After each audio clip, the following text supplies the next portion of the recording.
estava prosperando. Cada dia mais, assim, mesmo sendo os 4 sócios lá, a gente estava prosperando. A gente estava ganhando bastante dinheiro lá. E a gente, tudo assim que a gente almejava, né? Porque a gente que é mulher, a gente almeja bastante coisa, né? Eu podia comprar assim o que eu quisesse. Se as minhas filhas ficassem doentes, eu poderia levar elas a um médico particular. Então a gente vivia uma vida boa, né? Próxima. Só que ainda para mim faltava alguma coisa, eu sentia assim, um vazio dentro de mim, eu não sabia o que era aquele vazio. E eu frequentava uma outra igreja, uma outra denominação, e eu ia na igreja nos domingos de manhã, porque eu achava assim, eu vou domingo de manhã na igreja, aí eu tenho o dia todo domingo, né? Já fiz a minha obrigação, eu vou lá, peço para Deus, falo com Deus, volto para casa, posso fazer o que quiser, sair quando quiser.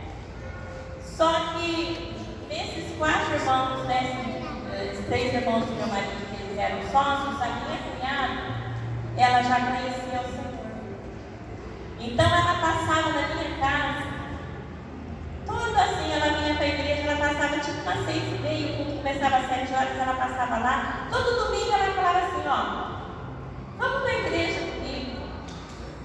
Aí eu falava assim, eu não quero ir não, eu já fui na igreja cedo, então já fiz a minha parte, minha obrigação, porque para mim era cômodo eu ficar em casa, né?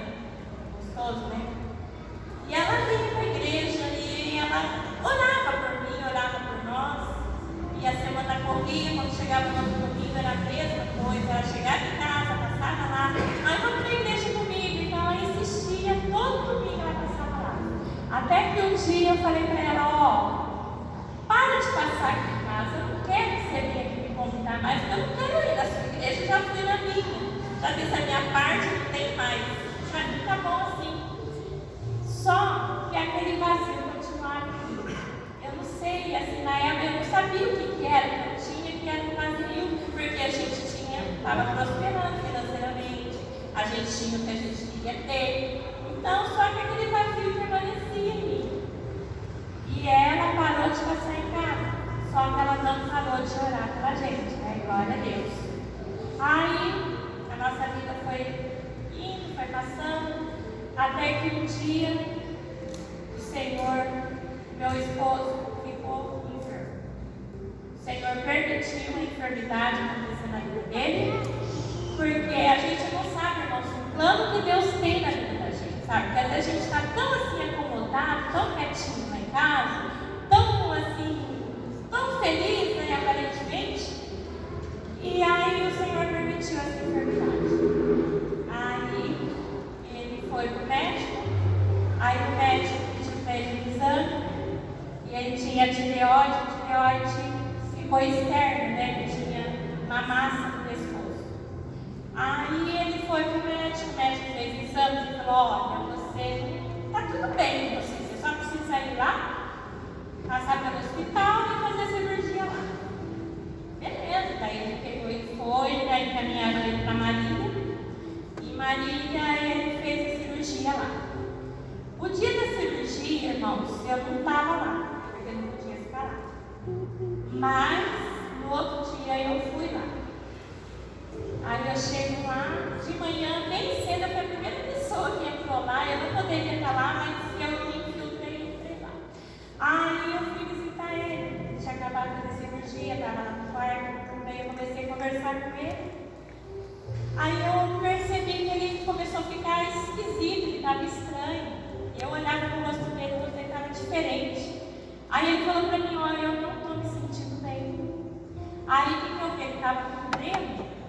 E ele começou, o pescoço dele começou a inchar, foi inchando. E ele foi ficando roxo. E ele não conseguia respirar. E eu corri atrás da enfermeira e falei, olha, ele não está passando bem. Ela falou, mas o que você está fazendo aqui? Eu falei, não interessa o que eu estou fazendo aqui. Eu só quero que você vá lá ver o que está acontecendo com ele lá. Aí ela foi e viu a situação que ele estava, porque ele estava tendo uma hemorragia. Aí, só que o dreno não era suficiente para conter aquela hemorragia. E eles foram fazendo um procedimento, esse procedimento não foi resolvendo. Aí chamaram o médico chegou lá e falou, olha, vamos ter que levar ele no centro cirúrgico novo. Ele falou assim, não é o correto, mas a gente não tem outra coisa a fazer. Aí prepararam ele foi para o centro cirúrgico de novo, e estava eu com a minha sogra ali, e a minha sogra falou, olha, vamos ligar para o pastor. Eu falei, mas como? Não tem nem telefone, naquela época a gente não tinha celular, só tinha um orelhão lá no hospital. Ela falou, vamos ligar, o pastor vai ligar, vai atender a cobrar. Nós ligamos, realmente o pastor atendeu. Ele falou, irmã, não se preocupa, porque o Senhor está na direção de tudo. A gente vai estar em oração aqui, o Senhor está cuidando aí.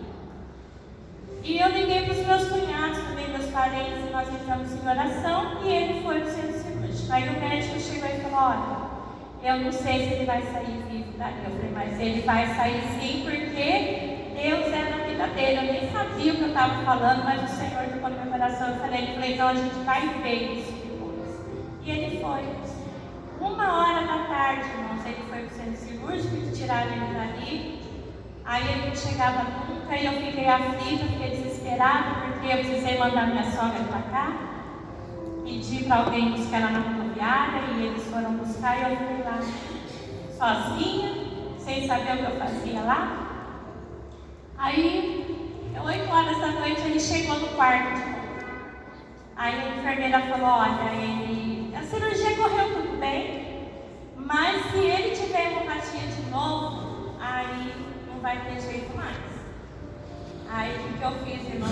Sem eu saber o que eu estava falando, eu falei, Senhor, nem Senhor não falei, Deus, se o Senhor é tão poderoso assim como a minha sogra fala que o Senhor é, faz alguma coisa, cuida dele. Aí eu vou levar ele para a igreja.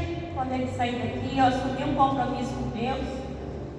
E eu falei, vamos nós, as nossas filhas, nós vamos para a casa do Senhor adorar o Senhor. Se o Senhor for mesmo esse Deus poderoso que minha sogra falou que o Senhor é. Aí, e eu na época, eu fumava. Aí eu falei, eu não vou fumar então, Senhor. Até o meio-dia eu não vou pôr cigarro na boca. Aí eu acabei fazendo um jejum ali, o Senhor tocou no meu coração, e eu fiquei aquela noite observando ele ali. E graças a Deus aquela noite ele passou bem. Aí no outro dia chegou uma enfermeira lá para ver como que ele estava. E ela falou assim, olha, deixa eu te falar uma coisa. Ele estava com uma hemorragia muito grande.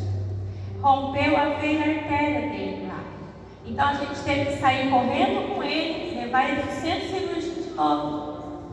Só que quando nós chegamos lá e nós abrimos o pescoço dele, não tinha nada lá. Aquela hemorragia tinha cessado já. Ela falou, eu não sei o que aconteceu, mas aconteceu um milagre, porque a hemorragia estava muito forte, irmãos. Eu me lembro muito perfeitamente, eu fiquei em pânico. Por quê? Se ele morresse aquela hora, ele não ia ter salvação. Porque a gente não conhecia o Rei dos Reis verdadeiramente. A gente não tinha tido esse encontro ainda com o Senhor. Então eu comecei a pensar. Agora eu sei que naquela época eu era como esse vale de ossos secos aqui. Porque nós, irmãos, quando nós não temos o Senhor como verdadeiro e único Salvador de nossas vidas, nós somos como um vale de ossos secos. Quando a gente não tem uma fé, como o Senhor fala assim, ó, sem fé é impossível me agradar. A gente não tem como agradar a Deus sem a fé. Nós somos um vale de ossos secos. Será que nós estamos caminhando? Mesmo estando vindo para a igreja, será que nós estamos caminhando? Ou a gente está lá naquele vale lá,